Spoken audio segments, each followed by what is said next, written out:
True. Okay? So you just don't worry so much about slowing it down and just talk to me as a person. You know, if we're having a beer watching a football game, I'm going to say, so what did you think of that play? You're going to say, Terrible. Terrible. You should have got it. Yeah, that, right? And now we can still have a mellow time together and take our time in between our responses and even taking our time to sort of think about what we have to say. But look at it. I mean, I'm just talking to you now. There are times that I'm talking to you fast, and then there are other times that I'm just sort of sitting back and reacting to you and not saying anything. And that's what happens in real life, and you have to do that, because if you don't, your audience can't connect to you because you're not a person.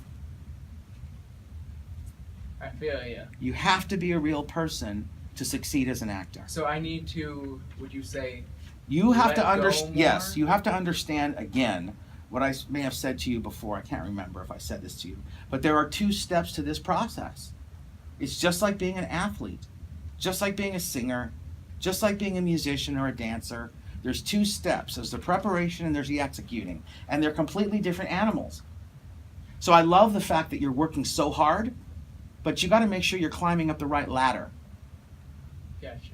Because you could be working really hard and it's not doing anything but actually hurting you. There's a time to sort of take all that energy and intense work ethic and use the tools to the letting go process. What you did is you worked really hard on understanding material, memorizing all that stuff, which I appreciate and I saw. But you kind of took the preparation tools and put them in the executing.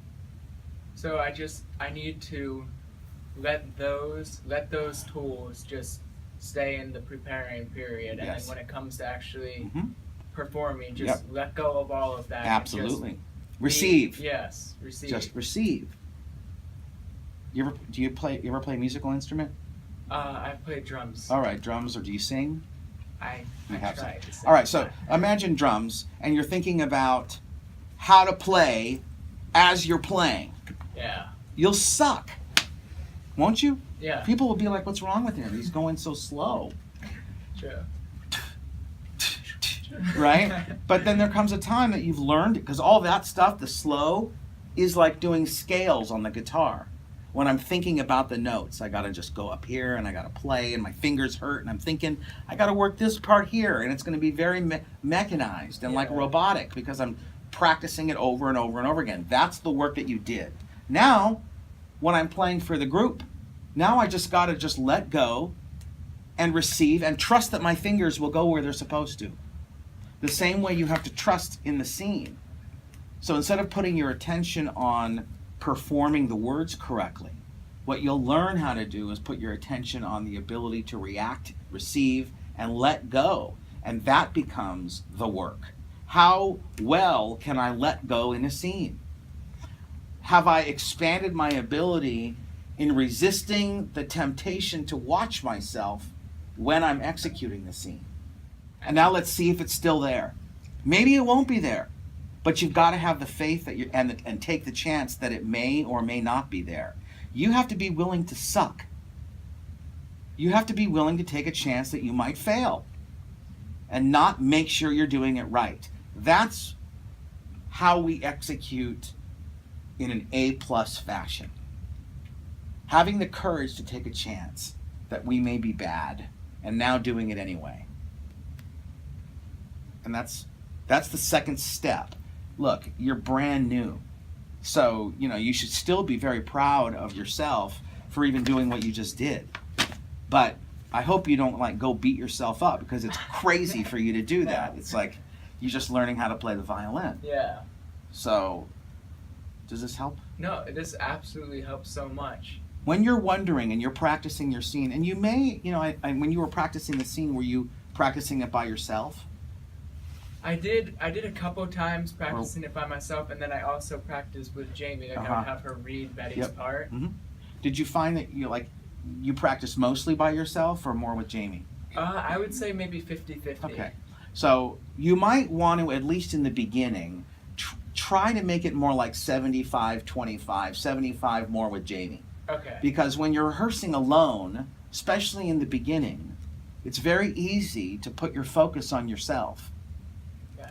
and you start training your brain to watch yourself because the technique is built on muscle memory. And then what happens is when you come here, you've been practicing alone all the time, that when you're in the scene, you're not even with me. You're kind of with your imaginary Betty.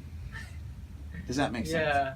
So I would say, at least in the beginning, try not to rehearse too much by yourself. And if you do decide to rehearse by yourself, remind yourself to not focus on yourself as you're playing that imaginary scene. And put the focus on your imaginary scene partner and react to it instead of performing it. But this is all brand new. It takes time for you to even follow what I'm talking about is a huge victory, because you're brand new. Like, it's crazy, that you're even understanding what I'm talking about. And I'm sure that has a lot to do with your experience with what you guys have been doing on the camera, on YouTube and stuff. So, but like, to make it analogous to your YouTube videos, when you do these videos, you just kind of go and have fun, don't you? Yeah. Now, can you imagine how bad it would be if you went on the camera and you said, okay, now let's do it the way we're supposed to do it. Yeah. Go, and now I'm thinking about making sure that I look like I'm having a fun time. Right? Yeah, no, I totally agree with that. When you're on the camera, all you're doing is reacting to Jamie, aren't you? Mm-hmm. You react to her and you let her kind of cause you to do what you do. You kind of react and she does the same thing. It's an interaction. Acting effectively should feel like you're playing tennis. You ever play tennis? Yes. Okay, so tennis is exactly the same thing as acting. It's one of reacting. Even as I'm hitting the ball, I'm reacting to the ball. Mm-hmm. I'm using the ball to induce me to go over here and hit it. The same way you're using Jamie to react to. I'm not just doing my thing, because then the ball will just be like way past me by the time I even get to it, because I'm thinking about how to hit it.